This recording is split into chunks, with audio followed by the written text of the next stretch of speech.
are, but I would say common law is the law that is synonymous with voluntarism, because as long as you don't harm someone, Mhm. kill someone, defraud someone, or their harm their property, then you are obeying the law. It goes Mhm. right in with natural law. It goes right in with Mhm. voluntarism. It goes right in with the non-aggression principle, Mhm. right?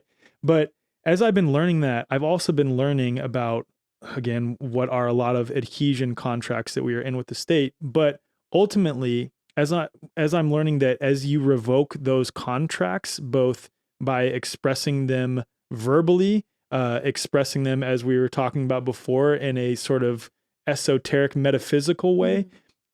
overwhelmingly the case is that they they do what they do to us by virtue of our own consent, Mhm. or lack of knowledge, or lack of self-respect, or lack of Mhm. self-ownership.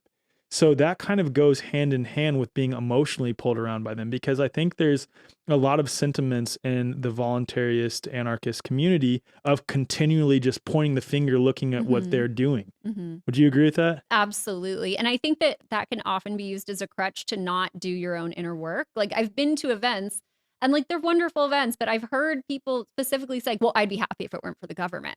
I'm like, well, certainly that's not helping, but like that's such like to me, that's like a denial of your own like richness as a human being. Like you've had your own life experience. Like you've had experiences completely independent of the state that have affected you and shaped you and caused difficulties and trauma and also like made you unique and brought you so many special skills. Not that like trauma, that's not what I'm trying to say, like that, but No, ultimately, you like, were spot on. I get what you mean. I yeah, think the like audience will too. there's so much more dimension to it than just like the government is bad, so I'm miserable. But I will say there's one exception to that, which is that I think a lot of this belief in authority is intergenerational. Like it's Mm, passed down from parent to child to parent to child.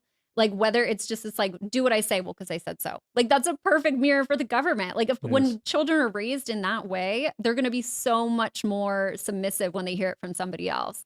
And like, of course, there are families that hit their children. I know that's a very hot topic, but like what are you modeling for your child? Like submission and use of force. Right. So I think that in it that's a way that sadism is passed down through the family, but there's also we all have issues we got to work through that really have nothing to do with government. Yeah. And it again like being able like government is a distraction in that way.